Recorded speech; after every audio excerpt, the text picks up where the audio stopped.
If you can do that, if you can take out all the inputs that can run a script, then you can block cross-site scripting. We also have another type of attack called Sql Injection. So you have a SQL database in the backend, and then that normally helps with querying information. But now, inside the username password box, someone puts a SQL query. What if someone puts a SQL query that says, give me all the username passwords? If you don't have input validation, someone can put a SQL query. It's going to query the database and give you all the username passwords. I used to teach at University of California, Irvine, and I always demoed that for my clients. We had a lab that we could demo this, and it's possible. There's also a lot of YouTube videos that can show you how to do that. Yeah. Broken access control, session hijacking, path traversal. What we want to say that is that there's an organization out there called OWASP. OWASP has a list of attacks that normally happen against web applications, and it calls them the top 10, OWASP top 10. And then as you can see, I can see that the first attack is injection. So injection is the most common attack that happens against web applications. Then we have broken authentication, that we have sensitive data exposure. So OWASP normally evaluates this list every 2 to 3 years, and they update it and say, hey, this is the most common thing that's happening around this. So you can go into OWASP Top 10 website and then look it up and see what's wrong, or what type of attacks are most common against web applications. Phishing attacks. I believe everyone knows what phishing attack is, right? You know what phishing attack is, Sunil? Yeah, basically, sometimes we get some kind of email, right, which says that, yeah, you won a lottery or something, which will take us to a bad actor, and they will. Yep, as we see over here, sometimes you get contacted by email, sometimes by phone, sometimes by text message. They ask you to click on a link, they ask you to call, so you can be directed to someone or to a system, to eventually to the wrong system. They want you to put on your username, password, give them confidential information, pay them, and things like that. And that's a phishing attack. How can you prevent phishing from happening? The first thing is cybersecurity training. So remember, if you're talking about any type of compliance systems actually perform cybersecurity training. That's important. You have to teach people that, hey, this is something that might happen, and this is how you can protect yourself. Automated link checking and AI-based antiviruses. So if there's a link in your email and there's a software that can automatically check it, that's awesome. That's what we want. So it's going to mark it and say, hey, this is a bad link. Don't click on it. You want to have good passwords? Do you know what a good password looks like, Sunil? What a standard good password looks like? Which should have alphanumeric, capital, lowercase, and numbers and some special characters, right? Which shouldn't be having a repeated characters or letters, and yeah. What about the password length? Sorry? What about the password length? How many characters? Yeah, minimum mostly recommended 8, but nowadays, yeah, it's even increasing beyond 8 characters. Good job. Good job. So normally it was recommended as 8. Nowadays, it's better to keep it around 10 at least. So you're right. Good job. Use multi-factor authentication. Use two-factor authentication. So just not rely on a password. Have a other authentication mechanism like your biometrics and things like that. Have DNS and web filtering so they can check if the link that is provided in your emails or the request that's going out is going to be like legitimate request, or it's not going to a bad website. And then if something does happen, you must have an incident response plan that explains what should we do if we are a victim of a phishing attack. We also have a concept called honeypots. Now, the concept of honeypots comes from the idea of studying your bad actors. So if someone wants to attack your network, what are they looking for? And what methods do they use? and how are they approaching it. So you're actually going to create a fake something, like a fake link, fake website that points them to specific fake documents. And you just want to see who tries to access them. How do they do that? When do they do that? And eventually, after they spend a lot of time, they get to some documents that are useless. But this shows you who your bad actors are and then what they're planning to do. So honeypots are something that are useful, and it's good for studying. It's good for studying your bad actors to see what they're thinking about and how capable they are. We also have a concept called the MITRE attack framework. Now, the concept of the MITRE attack framework comes from the idea that it happens a lot that when it's detected in an organization that someone has compromised them, they will figure that out after probably months and months and months of the bad actor already being in their network and having access to their stuff. So if the bad actor had access to my network for a few months, they probably had access to a lot of things. They probably had a lot of time to do whatever they wanted. The MITRE attack framework explains that, look, if you find signs in your environment, if you find signs in your network that something's not right, then what you can do is to study it. So by finding that sign, you can figure out at what stage they are in. So for example, if I see that someone's constantly scanning my network, my firewall is reporting that someone's scanning you, I would know they're not in my network yet, but they're trying to get in. If I see that there are indication that someone is trying to access a specific file in my network that's encrypted, and they're repeatedly trying to do that, that's an indicator that there's in my network. And they're so advanced in my network that they're close to this file and try to break in, trying to open that encrypted folder and file. So the MITRE attack framework says that look at the signs, and then they're going to tell you at what stage the attacker is, and then you can take the right action afterwards. So MITRE attack requires some training. You have to watch a lot of videos, see how it looks like, what indications of attack are there. And then based on that, you would be able to take your next steps to see what you can do next. So with that being said, this was the end of our training today. Sunil, I hope you enjoyed it. Was that something that you were looking for? Did you learn a lot?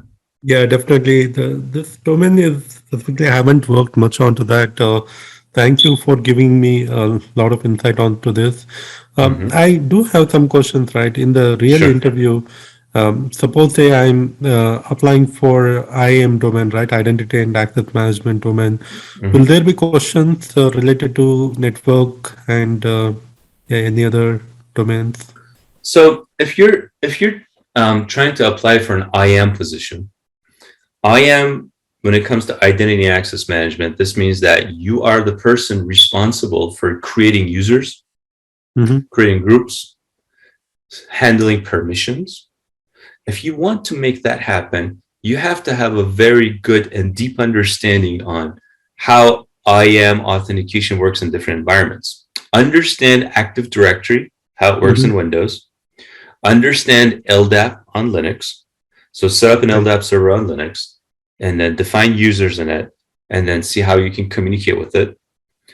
You have to understand OUs, organizational units. You have to understand DNs, distinguished names. You have to understand RDNs, relative distinguished names. These are things that are considered questions, all different domains of IAM. You have to understand how you can refer to a specific entity. Now, let's say you're applying for this job in AWS. Then you have to understand how AWS IAM works, because AWS has a service that is called IAM. Yeah. So study it, try to work with it. You have to understand how to create users, groups, and roles, because roles are very, very important. How do you, for example, in a cloud environment, allow one service in the cloud to communicate with another service in the cloud? You have to do that by using IAM roles. How do you configure that? How do you configure OAuth? open authentication. How do you configure SAML? How do you configure federation? So for example, if you want to configure SAML, the concept of SAML is that you have an authentication provider, let's say Active Directory, already on your on-prem network, and you want the same people in your on-prem network to communicate with the cloud services in AWS. But if you have 200 users inside your on-prem network, you don't want to go to AWS and create another 200 users. This means you have to go and set up federation. On your local Active Directory network, you set up federation, you go to IAM and configure it so these two can connect together. So all the users, when they authenticate with Active Directory, they have access to AWS as well. What about OAuth? You have a web application. And your web application, you want to say, all right, for example, Facebook application, you have permission to use my pictures and do this. That's OAuth. The person in charge of the resources is giving permission to another application, in this case, like Facebook, to deal with the resources that in cases are your pictures. So understand the concepts of OAuth, SAML, LDAP, IAM, and know how to deal with them. Because when you go to an interview, they ask you one question, they want to see how much you know around it. It's not a good idea to say, if they ask you, okay, have you ever worked with authentication systems? And you say, yes. Nope. They were looking for this. Have you ever worked with authentication systems? Yes, I've worked with Active Directory. I work with AWS IAM. I can set up an LDAP server on Linux. And if you want to specify, create a user in Windows, this is how you do it. If you want to create an, user in AWS, you create an IAM user. You give it permissions by using this. And then if you want to allow two services to communicate, then you're going to be creating a role, allowing this service to access that service, all these different things. If I want to allow my on-premise environment to communicate with cloud or do single sign-on, I'm going to configure federation on my Windows server on premises and then connect it to AWS and things like that, right? So IAM has its own specific domain, but these are the concepts that you have to look for. Take a look, federation, SAML, OAuth, LDAP, Active Directory. Look all of those on YouTube. Start to look at different videos, how it's configured. Take notes. Federation, how does it happen? How does it happen on Azure? So the more you know, the better. But I remember once I applied for a job in IAM, and they were using this specific application in a bank. It was for a bank. And then I said, I have experience with all these different frameworks. Eventually, I decided not to work with them. But if you know a lot about other IAM systems, and if there's a new system you're not aware of, they're going to say, okay, this person already knows his thing. So they can definitely figure out, or we're going to give them a training and they will know how to use our system. So that's how it's supposed to work. And how relevant, whenever there is a question, right, do we need to answer them in star format, or the domain-specific questions are mainly test on knowledge, right, more than experience, what we have worked in the past and all. So how we need to answer such kind of questions? Well, my recipe of success was to always have a background experience about the topic that I want to talk about.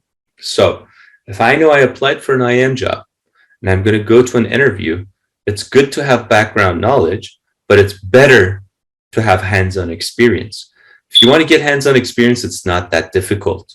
So you can have access to a lot of things for free and a lot of videos for free and a lot of step-by-steps for free, but it gives you it. You remember when you're interviewing, they have to see, they have to feel that you're good for the job. Now, one person goes there and says, this is the concept. Another person goes there and says, I've already done it. Which one's going to get the job? The one that says, hey, I've already done it several times. I have the experience, right? So you want to be successful in an interview. You have to be confident. You have to have a little bit of good background, both on the knowledge level and both on the experience level. Now, it also depends on your position. If you're applying for a job that's a tier 1 job, they're going to say, okay, you know the concepts, you're good. But if you're applying for a tier 3 job that gets paid 3 times more, then they're going to want some experience. So it depends on the job level you're applying as well. Make sense? Yeah. All right. Any questions? Just feel free to reach out if you have any questions, and then we're all here to help you out. And hopefully this session has been informative for you. Yeah. I also see Alina K and K. Not sure if they're there or not, but if you guys have any questions, please let me know. And then IK operations, if anyone's there, we're going to be closing our session. Is there anything else that we want to go through? Right. It looks good to me, Sunil. So hopefully you enjoyed it and have a good rest of your day. Yeah, definitely. Thank you. Want to become a software engineer at Google? You can, like thousands of our students. You just need to learn from those who've already cleared FANG interviews. At Interview Kickstart, our interview prep courses are developed and taught live by 150 plus instructors from Tier 1 companies like Google and Facebook. Our courses are tailored to help you crack software engineering domain interviews, including back-end, full stack, machine learning, embedded systems, data science, and more. To learn more, book your free webinar slot today